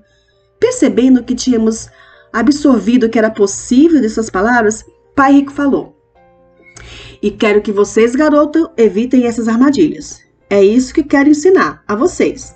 Não apenas a ser rico, porque ser rico não resolve o problema. Não resolve? Perguntei surpreso. Não, não resolve. Deixe-me falar dessa outra emoção, que é o desejo. Alguns a chamam de ganância, mas eu prefiro desejo. É perfeitamente normal querer coisas melhores, mais bonitas, mais divertidas ou empolgantes. Portanto, as pessoas também trabalham por dinheiro por causa do desejo. Elas desejam dinheiro pela alegria que acreditam o dinheiro poder comprar. Mas a alegria que o dinheiro traz muitas vezes tem curta duração e é preciso mais dinheiro para adquirir mais alegria, mais satisfação, mais conforto, mais segurança. Assim, continua-se trabalhando, pensando que o dinheiro um dia acalmará suas almas perturbadas pelo medo e pelo desejo. Mas o dinheiro não pode fazer isso. Mesmo para as pessoas ricas? Perguntou Mike. Incluindo os ricos, respondeu o Pai Rico. De fato, a razão pelas quais muitas pessoas são ricas não é o desejo, mas o medo. Elas pensam que o dinheiro pode acabar com o seu medo de ficar sem dinheiro, de serem pobres, de modo que acumulam fortunas apenas para descobrir que o medo fica pior. Agora, elas receiam perdê-lo. Tenho amigos que continuam trabalhando mesmo quando já têm muito. Sei que pessoas que têm milhões e estão mais apavorados do que quando eram pobres. Estão aterrorizadas com a possibilidade de perder todo o seu dinheiro. Os medos que as levaram a se tornarem ricas ficam maiores. Essa parte fraca e necessitada de suas almas, na verdade, grita ainda mais forte.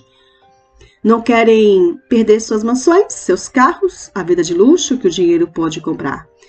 Preocupam-se com os seus amigos, o que seus amigos dirão, né, se perderem todo o seu dinheiro.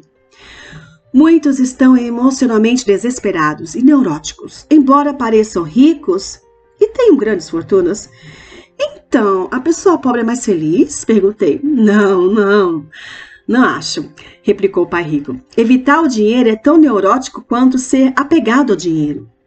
Como se isso tivesse sido uma deixa. O mendigo da cidade passou perto de nossa mesa. Parou junto ao cesto de lixo e começou a vasculhar. Nós três observávamos com grande interesse, talvez antes o tivéssemos ignorado. Pai Rico tirou da carteira uma nota de $1 e fez um gesto para o velho. Este, ao ver o dinheiro, se aproximou imediatamente, pegou a nota, agradeceu profundamente e saiu encantado com sua boa sorte. Ele não é muito diferente da maioria dos meus empregados, disse Pai Rico. Já encontrei tanta gente que fala, não estou interessado no dinheiro. Contudo, eles trabalham 8 horas por dia nos seus empregos. Isso é uma negação da verdade. Se não estão interessados no dinheiro, então por que é que trabalham? Esse tipo de pensamento é possivelmente mais neurótico do que o de uma pessoa que entesoura dinheiro. Enquanto eu estava ali sentado, ouvindo meu Pai Rico, minha mente recordava as inúmeras vezes em que meu próprio pai dizia, não estou interessado no dinheiro. Ele falava isso frequentemente. Também se justificava dizendo sempre, trabalho porque gosto do que faço. Então, o que temos que fazer? Perguntei. Não trabalhar pelo dinheiro até perder todos os resquícios de medo e ganância? Não, isso seria uma perda de tempo, falou o Pai Rico. As emoções são o que nos tornam humanos, nos tornam reais. A palavra emoção representa energia em movimento. Seja sincera a respeito de suas emoções e use sua mente e suas emoções a favor, não contra você. Nossa, exclamou Mike.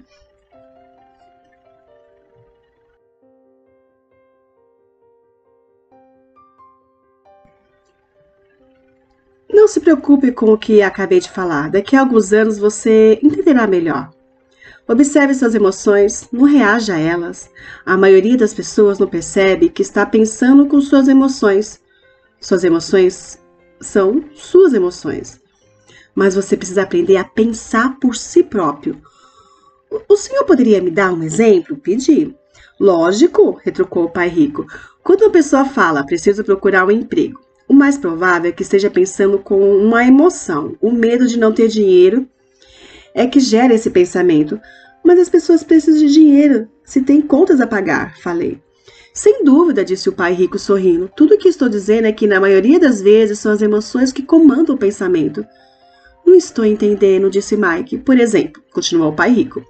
Se existe o medo de não ter dinheiro suficiente, em vez de sair correndo para procurar um emprego a fim de ganhar algum, as pessoas poderiam se perguntar: o emprego seria, no longo prazo, a melhor solução para este medo?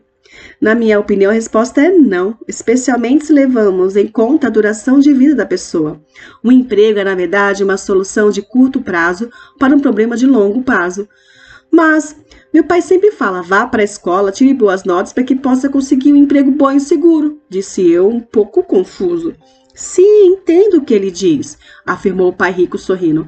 A maioria das pessoas aconselha isso e costuma considerar uma boa ideia. Mas, em geral, é o medo que leva as pessoas a dar esse conselho. O senhor quer dizer que meu pai falou isso porque tem medo? Sim, respondeu o pai rico. Seu pai está apavorado com a possibilidade de você não ser capaz de ganhar dinheiro e enquadrar-se na sociedade. Não me entenda mal. Ele o ama e quer o melhor para seu filho. E eu acho que seu receio se justifica. Instrução e emprego são coisas importantes, mas elas não resolvem a questão do medo. Veja, é esse mesmo medo que o faz levantar todas as manhãs para ganhar alguns dólares e que o leva a preocupar-se tanto com que você vá para a escola. E o senhor aconselha o quê? Perguntei. Quero ensinar vocês o domínio sobre o poder do dinheiro, a não ter medo dele, e isso não é ensinado na escola.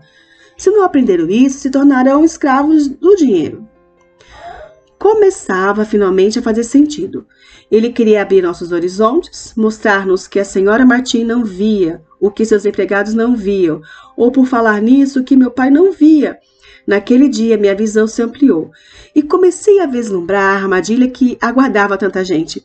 Vejam, em última análise, somos todos empregados, só que trabalhamos em níveis diferentes, disse pai rico. Eu só quero que vocês tenham a chance de escapar da armadilha. A armadilha é criada por essas duas emoções, o medo e o desejo. Use-nas a seu favor, não contra. Isso é o que eu quero ensinar a vocês. Não estou interessada em ensinar apenas a ganhar rios de dinheiro. Isso não vai cuidar do medo e do desejo. Se primeiramente você não cuidarem do medo e do desejo, ficarem ricos, vocês serão apenas escravos bem pagos. E como escapar dessa armadilha? Perguntei. A causa principal da pobreza ou das dificuldades financeiras está no medo e na ignorância, não na economia ou no governo ou nos ricos. É o medo instalado em nós mesmos, é a ignorância que mantém as pessoas presas na armadilha. Então vocês, garotos, vão para a escola e se formam. Eu lhes ensinarei como não cair na armadilha. As peças do quebra-cabeça começavam a se encaixar. Meu pai, instruído, tinha ótima formação, uma ótima carreira, mas a escola nunca lhe tinha dito como lidar com o dinheiro ou com seus medos. Tornava-se claro que eu poderia aprender coisas diferentes e importantes com os dois pais. O senhor está falando do medo de não ter dinheiro. Como o desejo por dinheiro afeta nosso pensamento? Perguntou Mike. Como você se sentiu quando eu tentei com o aumento de pagamento? Você notou que seu desejo crescia? Balançávamos a cabeça afirmativamente. Ao não ceder às suas emoções, vocês foram capazes de adiar suas reações e pensar. Isso é o mais importante. Sempre sentiremos emoções de medo e ambição. Daqui para frente, o mais importante será que vocês usem essas emoções a seu favor e a longo prazo. E não apenas deixe que elas os conduzam e controlem seus pensamentos. A maioria das pessoas usa o medo e a ambição contra si mesmas. Isso é o começo da ignorância. Grande parte das pessoas passa a vida atrás de contra-cheques, aumentos salariais e segurança no emprego por causa dessas emoções de desejo e medo, sem se questionar realmente para onde esses pensamentos conduzidos pela emoção as estão levando. É como a história do burro que movimenta o carro enquanto seu dono fica balançando uma cenoura à frente de seu nariz. O dono do burro pode estar indo aonde deseja ir, mas o burro está correndo atrás de uma ilusão. Amanhã só haverá outra cenoura para o burro. O senhor quer dizer que no momento em que eu imaginei a nova luva de beisebol, os doces e os brinquedos, Isso será como a cenoura para o burro? Perguntou Mike. Isso mesmo. E quando você crescer, os brinquedos serão mais caros. Um carro novo, uma lancha, uma casa grande para impressionar seus amigos, disse o pai rico com um sorriso. O medo empurrava para fora da porta e o desejo o atraía, fazendo com que vocês vão de encontro ao rochedo. Esta é a armadilha. E qual é a resposta? Perguntou Mike. O que aumenta o medo e o desejo é a ignorância, e por isso que pessoas ricas com muito dinheiro muitas vezes têm mais medo à medida que ficam mais ricas. O dinheiro é a cenoura, a ilusão. Se o burro pudesse entender todo o contexto, ele poderia pensar 2 vezes antes de sair correndo atrás da cenoura. Pai Rico passou a explicar que a vida humana é uma luta entre a ignorância e o esclarecimento. Explicou que ao deixarmos de buscar informações e conhecimento sobre nós mesmos, instala-se a ignorância. A luta é uma decisão feita, momento a momento, de aprender a abrir ou fechar a própria mente.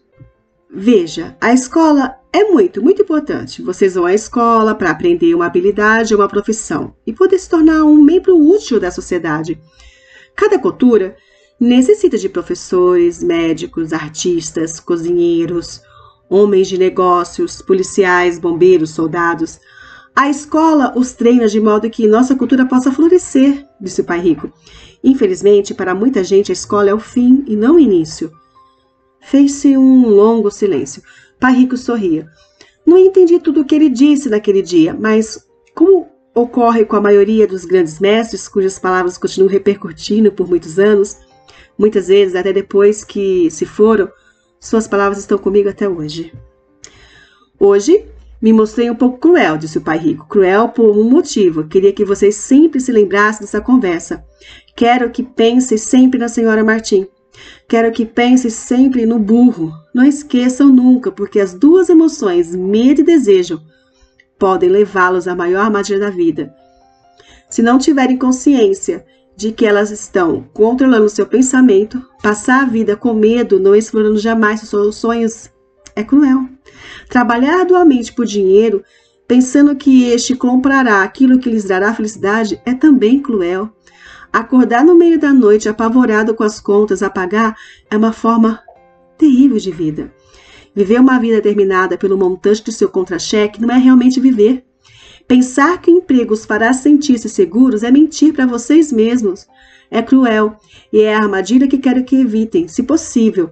Vi como o dinheiro conduz a vida das pessoas. Não deixe que isso aconteça com vocês. Por favor, não deixe o dinheiro dominar suas vidas.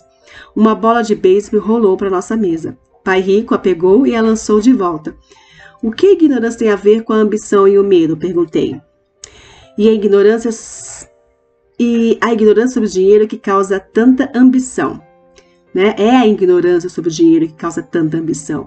E tanto medo, disse pai rico. Vou dar alguns exemplos. Um médico, querendo mais dinheiro para sustentar melhor sua família, aumenta o preço de suas consultas. Isso prejudica principalmente os mais pobres, de modo que estes têm saúde pior do que aqueles que têm dinheiro, e continuou.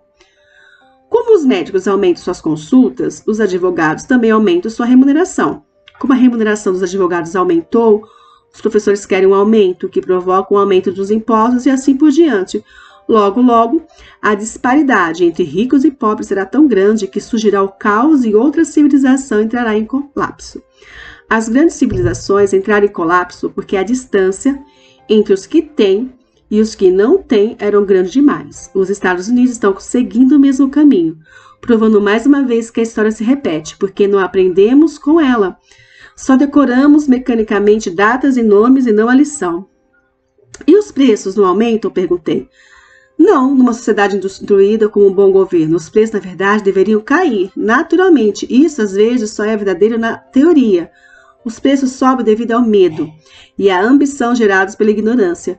Se as escolas ensinassem as pessoas sobre o dinheiro, haveria mais dinheiro e preços mais baixos, mas as pessoas estão preocupadas em ensinar as pessoas a trabalhar pelo dinheiro e não a controlar o poder do dinheiro. Mas não existem escolas de negócios? Perguntou Mike.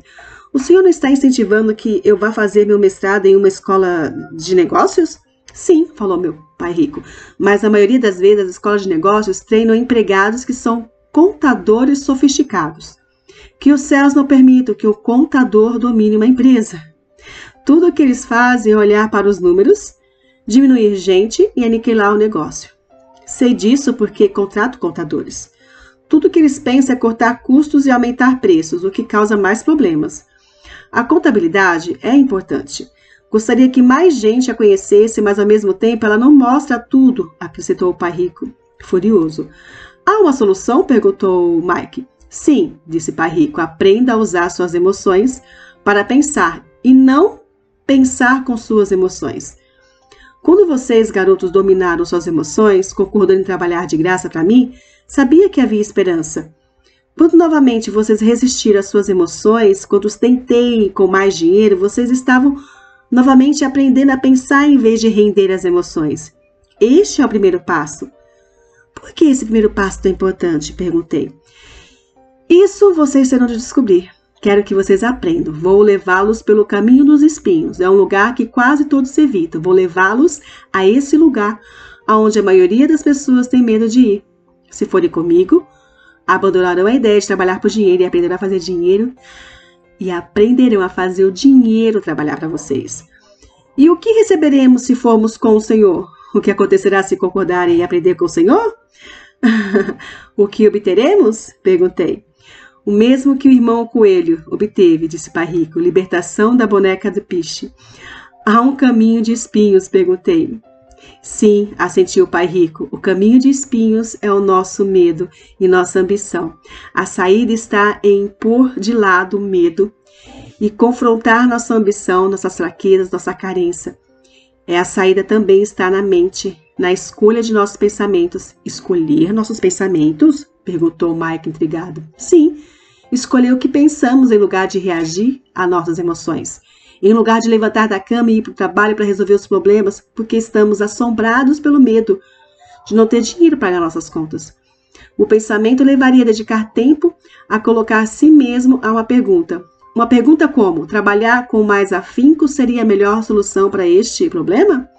A maioria das pessoas está tão apavorada por não encarar a verdade, o medo está controlando-as, que não podem pensar e assim correm para sair de casa.